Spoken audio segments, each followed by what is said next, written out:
All right. Well, let me get started, shall we? I'll get started by telling you a little bit about myself, since nobody wanted to introduce me.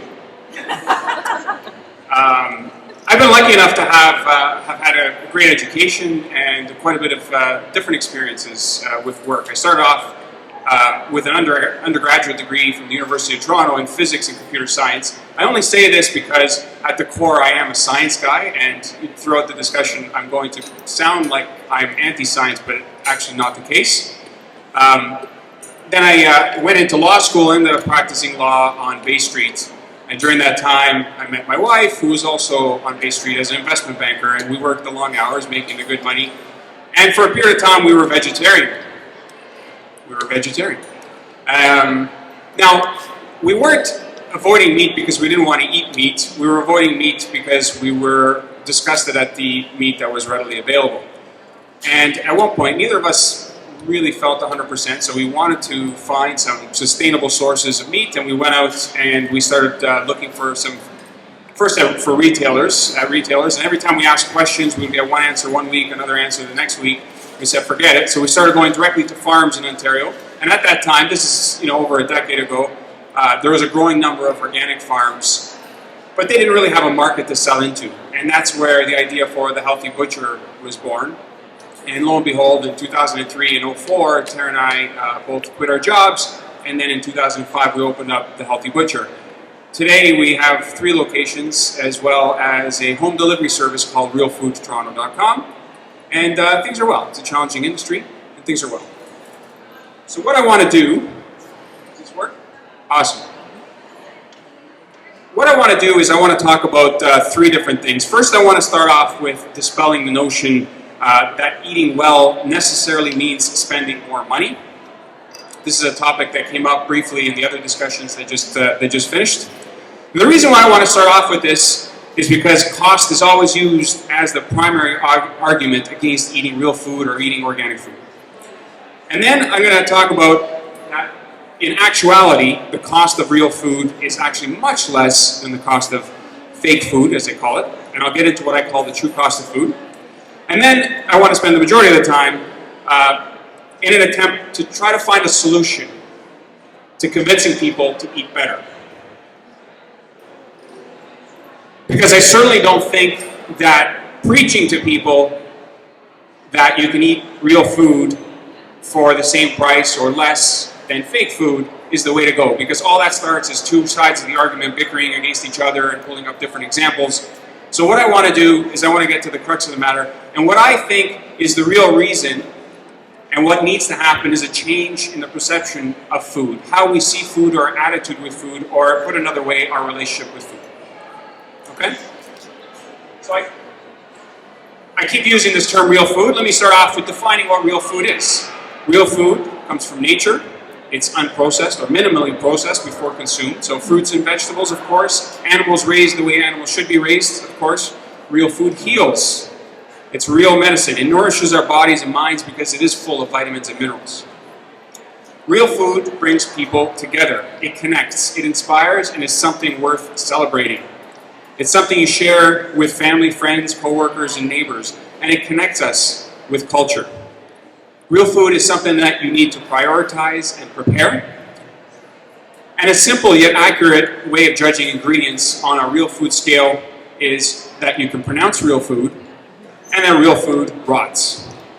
Now, a lot of people who know me know that I'm a huge organic advocate.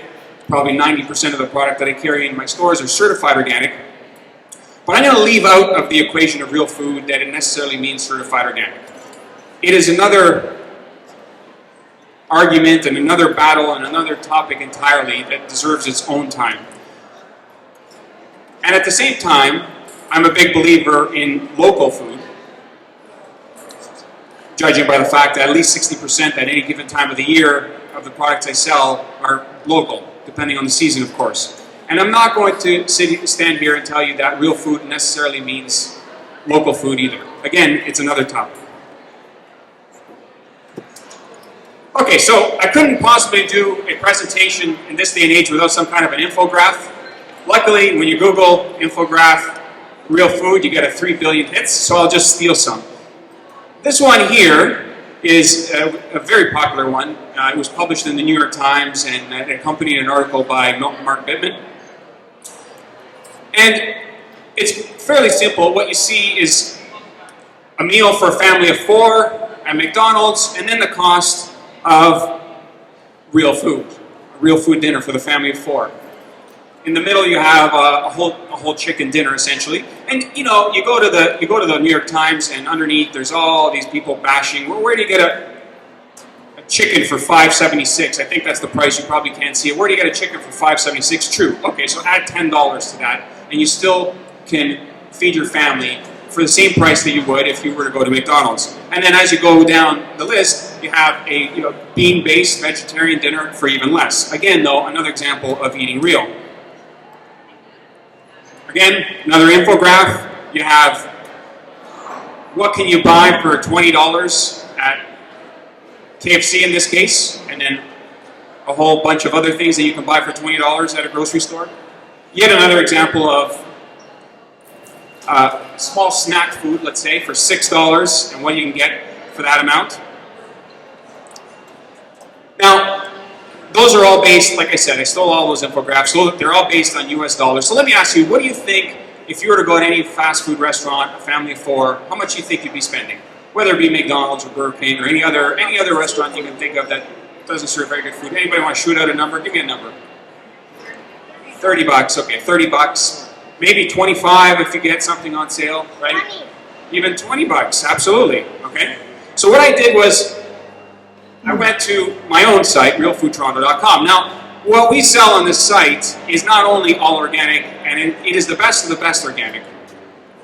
So it is at the top of the price curve, okay? And what you see here is the price of a whole chicken dinner, Canadian, in Toronto, right here from this site, coming out to $24.28, okay?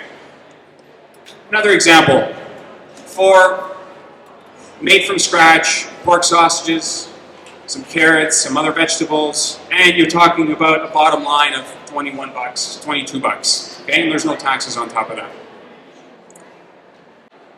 These are all over the web. What I want to do, let's take it from a different perspective. Let's try to make an argument from a different perspective. I have a trainer that comes into the store, shops in my store all the time, healthiest guy around, and he brings in his clients and shops with his clients, big real food advocate. One of the pieces of research he uses, though, and one of the things that he always teaches his clients to understand food, is that the average human, the average person, consumes between 3 to 5 pounds of food per day. Now, essentially, what he's trying to get at is whether you're eating 4 pounds of celery or 4 pounds of cookies, you're going to feel sated. You're going to feel full, and you're going to go to sleep, and you'll survive. Of course, the research, also shows that there's short and long-term ramifications from eating 4 pounds of cookies every day. But nonetheless, the point of the matter is that there is a certain weight that we need of food every single day. So let's play a little game of The Price is Right. What I want you to do is I want you to shout out what you think the price per pound is of any given item that I show on the screen. Okay, so starting off with the first one, what's your guess? $5 a pound? All right. $9.24. This is a price in local grocery store. Okay. Let's go to the next one. How much per pound? These are green lentils. $10.29. $1.98. I think you want over here. There you go. All right.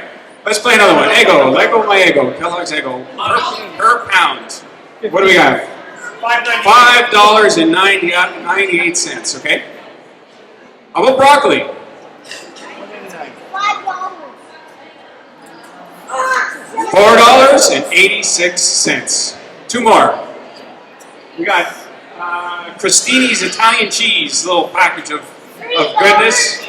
On a per pound basis, we're talking $7.64. And then last but not least, my favorite. How much is an apple on a per pound basis? $1.99. Well, you can find it for $1.29 if you look hard enough. Essentially, what I'm trying to get at is that if infuriates me that people can say that they can't afford real food and can't eat good home-cooked meals. It's simply not the case. There's only two real costs. There's two additional costs, and they're not monetary. They're time and effort. The effort part is hard, but the time part is a no-brainer. The average Canadian, this is the average Canadian adult, spends 28.8 hours per week watching television. This is on CanadaFacts.org.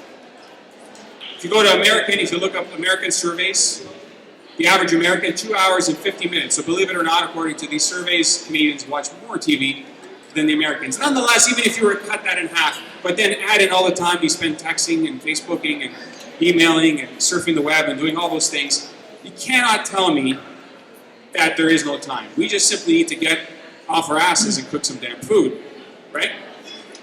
So that was a couple different ways of demonstrating food. Now, what I want to discuss very briefly is what I consider the true cost of fake food, because I provided examples of how real food today, as things stand, can be less expensive than fake food, but in reality, real food is much, much cheaper. Take a fast food item, for example, a burger, but it doesn't matter what you choose, because they're all made from the same thing. First, you start by growing GMO corn. You use a lot of water, a lot of gas, a lot of oil, a lot of chemicals, a lot of fertilizers, pesticide, and let's definitely not overlook the government subsidies that are sourced from the tax dollars that we pay. Then you raise that beef cow in a way that shouldn't be raised by stuffing it with that GMO corn and giving it antibiotics to grow quickly, and hopefully avoiding larger problems like acidosis and all kinds of other diseases that result. And then there's the environmental costs surrounding chemically intensive and petroleum intensive agriculture. Cost for soil erosion, irrigation, pesticide, waste runoff. And then, of course, is the hidden healthcare costs to deal with an obesity epidemic, heart disease, diabetes, cancer, and there's the plain stress and unhappiness. The reality is the price of fake food, which is the opposite of real food, at the cash register is only a small part of the true cost. That in fact the price of a pound of ground beef that is from a properly raised organic and grass-fed beef is actually not more expensive, but reflective of the true cost, and that cheap meat and cheap food in general is too cheap at the cash register, because ultimately you're paying for it in your health and in the environment. Now, I briefed over these. I tried to dispel the notion that the cost of eating well is not more expensive than the alternative.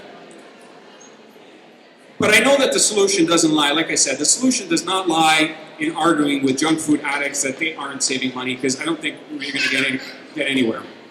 I think the answer to the question of how do we improve lies in understanding our relationship with food. And I posit that a change in our relationship with food, our attitude towards food, will automatically shift society towards avoiding the center aisles in a grocery store.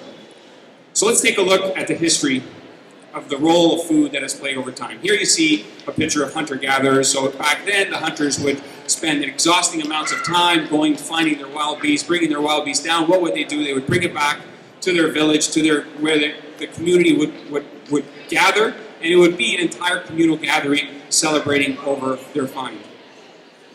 What does this picture, what does this artwork depict? Anyone? Take a wild guess? Thanksgiving. The very first Thanksgiving. It's a famous art piece that depicts Thanksgiving, the first one between the Pilgrims and the Native Americans, right? Again, you have food that brought people together, and they were celebrating their first harvest together. You have Christmas, Hanukkah, birthdays, anniversaries, religious and celebratory gatherings. Food is always at the centerpiece of these gatherings. Sunday roast. I have such fond memories of Sundays, going back 30 years. I feel old saying that. But for my family, Sundays would go like this. We would wake up, we would go into church. Now remember, all stores were closed on Sundays. We'd go to church. After church, we'd go across the street to the deli, the cheese shop, and the bakery. They were the only three stores that were open on the Sunday, and they were closing at 11 o'clock because they would go home as well to their families.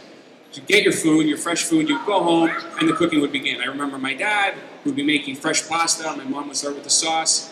My grandparents would come, my uncle. And believe it or not, we would have drop-ins. Like, I remember every week there's people that would just drop in.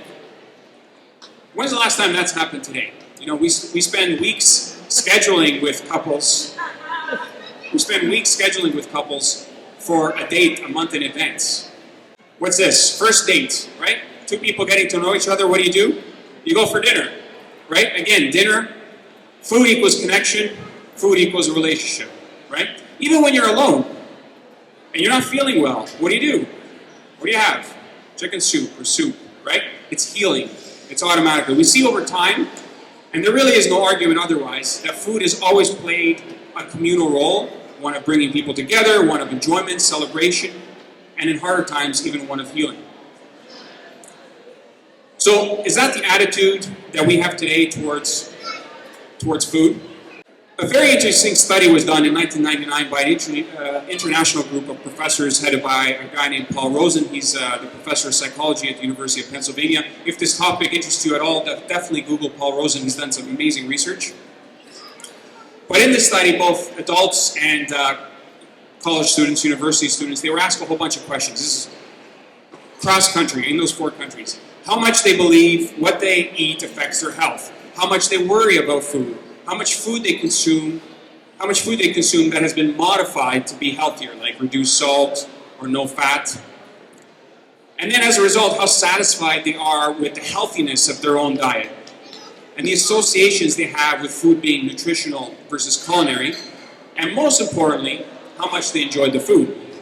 Only one area of that entire study everyone had in common, regardless of the country, regardless of the gender. And that is everybody believed that there was a link between the food you eat and your health. Duh, I hope so.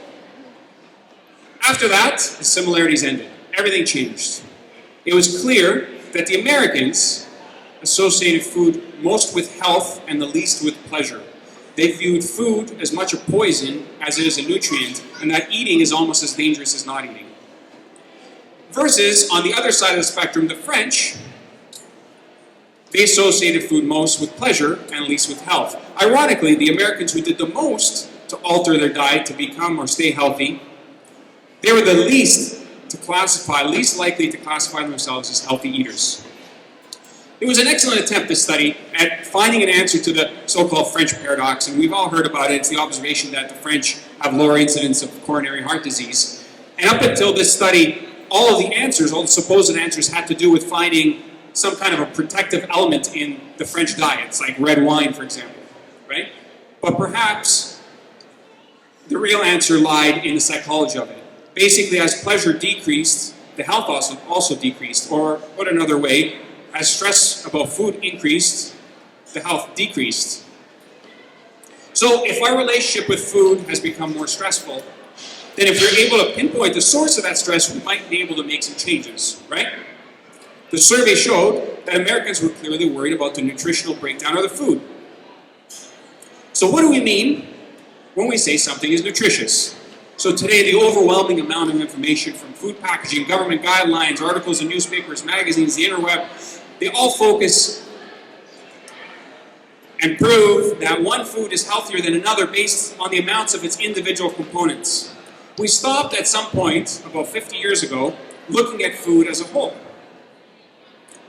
And we start looking at the labels like low fat, high fiber, high in calcium, contains omega-3, it's nutrient dense, low glycemic index, great source of A, B, C, D, X, Y, Z. And we've been trained to analyze and overanalyze food not for what it is as a whole, but for what it contains nutritionally when you break it down into its components. Now, I'm not going to argue that it's not a valid science, that nutritional science is not valid. But it is problematic when it is the only basis of our understanding. And the reason, and there's multiple reasons that is problematic, is that, well, the main one, there's multiple reasons. The main reason is because we're human, and more often than not, we're wrong. Don't tell my wife I said that. When experts admit they're wrong, we get confused. And when we get confused, we get stressed. We've been told to take multivitamins daily as part of a healthy diet. Now studies show that all they produce is expensive urine. We're told that low-fat dairy makes your bones strong. Wrong. We're told that white meat is better than red. Wrong. We're told that saturated fat clogs your arteries. Since the 60s, let me concentrate on the saturated fat. This is a perfect example. Since the 60s, we've been told that saturated fats are bad for you. And that we need to consume polyunsaturated fats that have a healthy heart.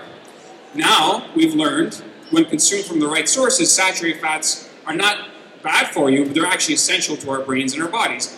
For many years, naturopaths and holistic practitioners have been preaching this information in complete contradiction to generally accepted scientific guidelines, but they're a bunch of tree-hugging hippies, right? So who's going to listen to them? So then a massive study comes out from the Annals of Internal Medicine just recently, March of 2014. It drew on nearly 80 studies involving more than 500,000 subjects, and it made 4 conclusions. Number 1, guidelines urging people to avoid fat to stave off heart disease are wrong. There's no evidence of a link between saturated fat and heart disease. That polyunsaturated fats do not reduce heart disease risk. That a dairy fat significantly reduces heart disease risk. Now this is a huge paradigm shift because in the 60s and 70s, the case against saturated fats, it was a closed case. Fat was vilified, fat of all kinds, but especially saturated fat. So what do we do now? We have this new study. What do? Have a steak a day and a full fat glass of milk? Perhaps no story better illustrates the confusing information than the story of margarine. Okay, so margarine was invented in 1869, and just to explain exactly what it is, it's a highly processed spread, and you create it by hardening vegetable oil by chemically reconstituting the polyunsaturated fats in the oil. A process that produces both saturated fats and a very novel form of fat at that time called trans fatty acids. Then you add in a bunch of other ingredients to try to simulate the taste and the texture and the nutrient profile of butter, like yellow coloring agents and vitamins A and D, and voila, you have margarine.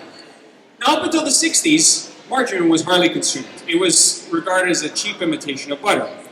Then, that study comes out in the 60s. American scientists find this indirect relationship between saturated fats and the increased risk of heart disease.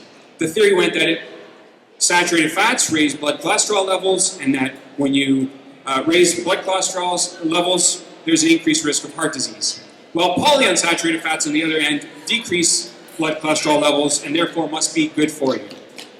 So the next 30 years, you have nutritional experts and dietary guidelines saying that margarine is good, butter is bad.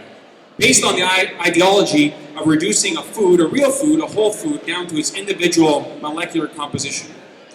Because we're so smart, right? We can take this whole food and break it down into individual nutrients and pinpoint this is bad and that's good, and we're smart enough to recreate something better without questioning the method of production. So 1990 comes around, 2 Dutch scientists published a study claiming that trans fats were in fact more harmful than saturated fats and that they're sending us to the grave.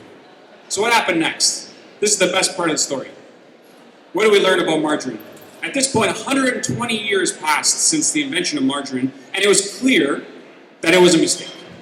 You think some guys at the top said, hey, we tried fooling with Mother Nature, and we failed miserably, let's just cut our losses now. No. Rather than questioning the reductive interpretation of food and questioning the processing of food, what do? They reformulated butter. They remove the trans fats, so it becomes trans fats free, problem solved, now you have healthy margarine again. Now, how are the trans fats removed? That's a taboo question. Don't ask that question. Okay? For your information, trans fats are removed by a process called intesterification. Then they do another process called fractionation. And then they do some full hydrogenation. Add in some more sexy ingredients like wood pulp, and bang, you're back to a healthy version of margarine. Trans fats are now replaced with intersterified fats, or I-fats for short, and we'll all live to be 100, texting on our iPhones, reading our iPads, spreading I-fat on I-toast, right? I agree. Now, how many of you have heard of I-fats, or intersterified fats, or know what they are? Okay? Not many of you, but don't worry, within the next decade or two, you will hear about them. Studies have already shown that intersterified fats raise your blood glucose levels, depress insulin production, they reduce HDL, which is the good cholesterol. They're all precursors to diabetes and a whole slew of other diseases. We'll hear more about them. Yet, if you look at a margarine container, it looks like health in a bucket, doesn't it? You know, it's approved by the Health and Stroke Foundation. The logo, it looks like a beaming heart. It's awesome. And that's just one side of the marketing. The other side of the marketing today that we're facing is that instead of saying, this food is good for you because it does not contain something that we know is bad for you, we think we know is bad for you, but let's focus in on the one thing that we think is good for you, and this food contains it. So now we've entered the era of superfoods, right? Buy lingonberries because they are extremely high in antioxidants. They'll stop the insides of your body from rusting. I'm sure the sale of lingonberries at IKEA have skyrocketed, especially the jam that's 50% sugar. Eat chocolate because of the flavonoids that help combat diabetes and strokes. Or don't forget your chia seeds because they have the same amount of omega-3s as wild salmon. We know everything about everything, right? So why bother food at all? Let's all consume Soylent. Anybody heard about this? Okay, so this is this came out in March. You know, based on the fact that we know exactly what's bad for us, and conversely, we know exactly what's good for us, a guy by the name of Robert Reinhardt, an electronical engineer, he says, to heck with cooking. So he makes up this powder that you mix up with water to produce something that is supposedly tasteless. It looks like vomit. And it contains, and I quote, everything the body needs: vitamins, minerals, macronutrients like essential amino acids, carbohydrates, and fats. I don't think there's a better example that illustrates our change in attitude towards food, how our relationship with food has changed, than someone having the audacity to make a vomit drink and say, here you go, this is all you need. You don't need to eat any other food. I believe it's not even debatable that each and every one of us know instinctively that eating real food is better for us. And I don't think it's even debatable that each and every one of us would argue that our lives would improve if we cooked and ate together as families and friends on a regular basis, and that our stress levels would go down, and that our overall quality of life would go up. If real food is the answer to happier and healthier lives, how do we move towards consuming real food? That's the question.